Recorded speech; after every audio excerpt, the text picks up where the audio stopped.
ETF index mutual funds నేర్చుకుని stock మార్కెట్లో రాణించాలనుకుంటున్నారా? వెంటనే ఈ నెంబర్కి కాల్ చేయండి. నమస్తే రమగారు. నమస్తే జయ. రమగారు, ఏదైనా మంచి స్టోరీ చెప్పండి. చెప్తా మంచి స్టోరీ. పూర్వం ఒక పల్లెటూరులో ఒక మంగళ అబ్బాయి ఉండేవాడు.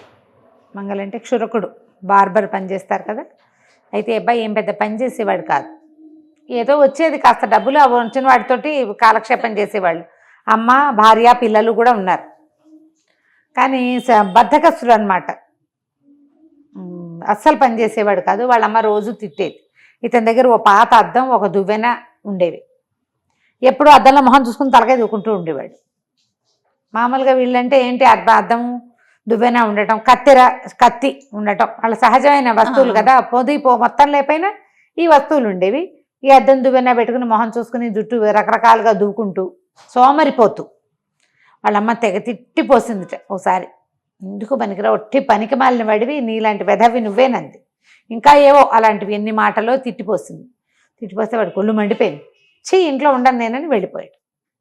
వెళ్ళాక ఏమైంది, ఈ ఊరు వదిలి పెడితే మామూలుగా అప్పుడు ఊళ్ళో ఎలా ఉండేవి, ఓ ఊరు, ఓ అడవి, మళ్ళీ ఇంకో ఊరు, మళ్ళీ ఇంకో చిట్టడివో, కారడివో, పెద్దడివో ఏదో ఒక అడవులు ఉండేవి. చిన్న చిన్న గుంపుల్లా ఉండేవి పల్లెలన్నీ. ఇటు నుంచి అక్కడికి వెళ్ళాలంటే ఎటైనా వెళ్తే మనం ఊర్లోంచి బయటకు వెళ్ళంగానే అడవిలోకి వెళ్ళిపోతాం. అలాగే ఉండేది. ఇప్పుడు మళ్ళాగా రోడ్లు అవన్నీ లేవు కదా. అయితే ఏమైంది, ఓ అడవిలోకి వెళ్ళిపోతే దారి తెన్ను లేదు, ఫలానా ఆలోచించట్లా. మధ్య మధ్యలో అద్దం తీసి తలకాయ దూకోవటం, గాలి వేసినప్పుడల్లా. తర్వాత నడుస్తూ ఉంటాం. వెళ్తుండేసరికల్లా అతనికి ఒక బ్రహ్మరాక్షసి కనిపించింది. వీడికి ఆ బ్రహ్మరాక్షసి అదో రకపు టైప్ ఆఫ్ దైవని కానీ, అదొక భూతం అని, అదేదైనా చేయగలదని తనని వాడికి ఏం అవగాహన లేదు. కాకపోతే అది చూడగానే భయం వేసేలాగా మాత్రం ఉంది. వీడిని చూడంగానే అది ఎగురుతూ నాట్యం చేస్తుంది. దాని కదలికలు, ఆకారం చూస్తే భయం వేసింది. కాకపోతే ఏంటంటే వీడు భయస్థుడు కాదు, సోమరిపోతే కానీ. ఎందుకు డ్యాన్స్ చేస్తున్నావు, ఎందుకు నవ్వుతున్నావు నన్ను చూసి అని అడిగేసరికల్లా ఏమన్నా నేను నిన్ను ఇప్పుడు తినేస్తానుగా అనేసరికల్లా వీడన్నాడు, నాకేం భయం, నన్నెవరు తింటారు, నన్నెవరు తినలేరు. మా ఊళ్ళో దయ్యాలు పోతున్నాడు, నన్ను 4 బ్రహ్మరాక్షసుల్ని పట్టుకున్నామంటే ఇప్పటికి 3 తెచ్చా, 3 బండవాటిని తెచ్చాను, 4వ బండ దానికోసం చూస్తుంటే నువ్వు కనపడ్డావు, నేను పట్టుకు తీసుకెళ్తానన్నాడు. అనేసరికల్లా అది ఆ బ్రహ్మరాక్షసి అంది, నన్ను పట్టగలవా, నువ్వు పిచ్చుకలా ఇంతే ఉన్నావు, నేను చూడు ఎంత ఉన్నాను అంది. దాందేముంది, నేను నిన్ను పట్టేస్తానని జేబులోంచి అద్దం తీసి చూపించాడు. చొక్కాకు ఒక అంగీకి ఒక జేబు ఉంది, చూడు నీ ఆత్మని ఇందులో బంధించేస్తానని దాన్ని ఇట్లా చూపించాడు. దాని మొహం అందులో కనపడింది బ్రహ్మరాక్షసి. కనపడేసరికల్లా హడిలిపోయింది. బాబు నన్ను వదిలేరా నాయన, బాబు ప్లీజ్ నాయన అని బతిమలాడి. నిన్ను వదిలేదేలే, మా దయ్యాలు పోతే అడిగాడు, నిన్ను అయితే తీసుకెళ్తాను గ్యారంటీగా అనేసరికల్లా అదంది, కాదు నువ్వు అట్లా అనబోక, నా దగ్గర 7 సంచుల డబ్బులున్నాయి, సంచుల గోతాలు నిండా ఉన్నాయి, 7 గోతాలు నీకు ఇస్తాను, నన్ను వదిలిపెట్టేసి హాయిగా బతుకుతున్నా. అడవిలోకి వచ్చిన నరమాంసం ఎవడో ఒకడు వస్తున్నాడు, వాడిని బతుకు తినేస్తున్నా, హాయిమని ఉన్నాను నేను అటు ఇటు వెళ్ళను. బతిమలాడుకుంటే ముందు ఏం తెచ్చిస్తావో చూపించమన్నాడు. అది 7 గోతాల డబ్బులు చూపించింది. అప్పట్లో కాయిన్స్ ఉండేవి కదా, బంగారు కాసులు. సరే 7 గోతాలతో సహా నన్ను మా ఇంట్లో దించన్నాడు. వీడిని భుజం మీద ఎక్కించుకుని ఆ 7 గోతాలు చంకలో ఇరికించుకుని తీసుకెళ్ళి వీళ్ళ ఇంట్లో దింపిన తర్వాత ఏమన్నాడు, వీడికి కొంచెం పొలం ఉంది, అదే వాళ్ళకి వచ్చే డబ్బు, మా పొలంలో ఉన్న ధాన్యం అంతా పట్టురా, నువ్వు వెళ్ళి అంటే నాకు ధాన్యం తేవటం తెలియదు అంది. ఏముంది, కోత కొయ్యాలి, దులపాలి, నూర్చాలి, తర్వాత అంతా తూర్పారు పట్టాలి, నూర్చిన తర్వాత ఆ దాన్ని బస్తాల్లో వేసి గోతాలు కుట్టి మా ఇంట్లో దించాలి, ఇన్ని పనులా అంది. మరి పనులు చేస్తావా, ఇందులో నిన్ను బంధించేసేమన్నావా అన్నాడు. అనేసరికి ఇంకేం చేస్తుంది, సరేనని ఈ 7 గోతాల డబ్బులు ఈ మంగళ వాళ్ళ ఇంట్లో దింపేసేసి పొలం వైపుకి బయలుదేరేసరికి ఈ 7 గోతాల డబ్బులు చూసేసరికి ఇంట్లో వాళ్ళంతా ఆశ్చర్యపోయారు.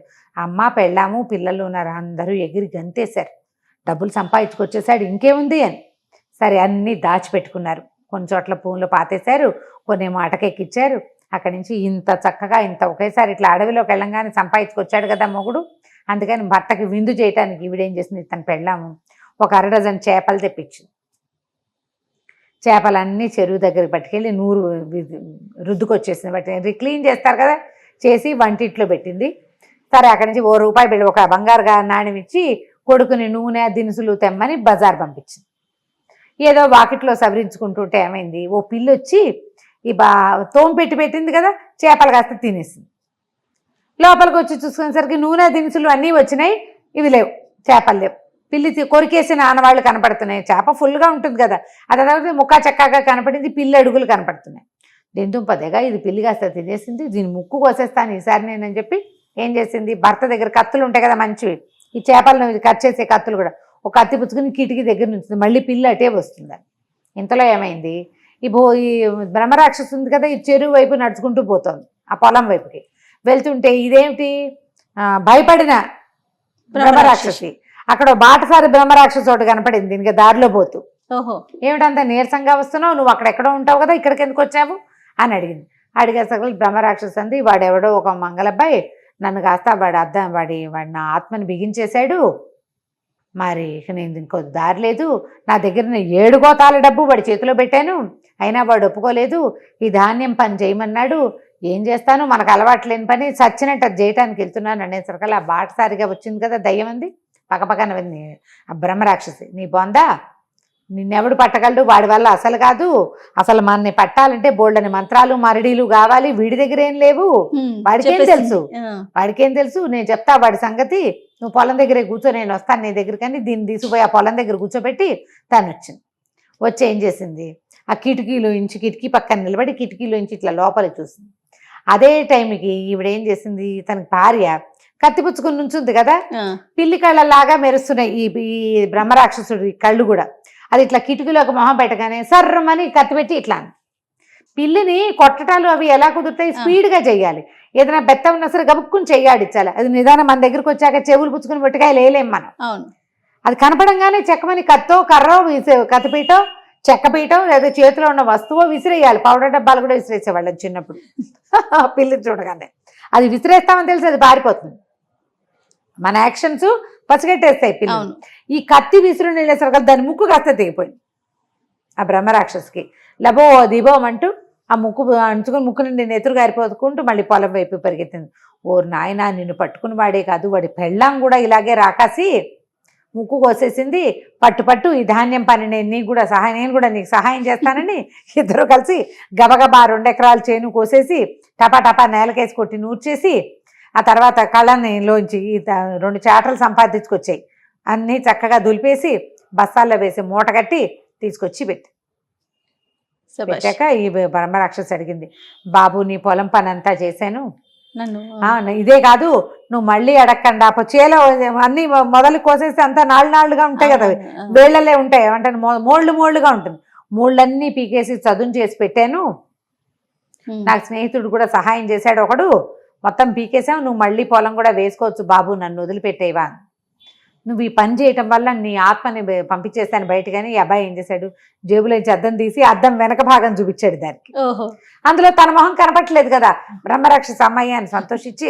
ఈ ఊరి వైపు కూడా రాను, నీ దారి నువ్వు నా గోతాలు తీసుకుని హాయిగా ఉండు నాయనా అని చెప్పేసి ఓ దండం పెట్టి పరిగెత్తుకుంటూ వెళ్ళిపోయాడు. సూపర్. పొలంలోంచి ధాన్యము ఇంటికి వచ్చేసింది, చక్కగా ఈ 7 గోతాల డబ్బుల్ని కూడా దాచిపెట్టుకుని ఆ అబ్బాయి, భార్య, పిల్లలు, అమ్మ అందరూ హాయిగా ఉన్నారు. కథ కంచికి మనం ఇంటికి. సూపర్ రమ్మ గారు. నమస్తే అండి. నమస్తే.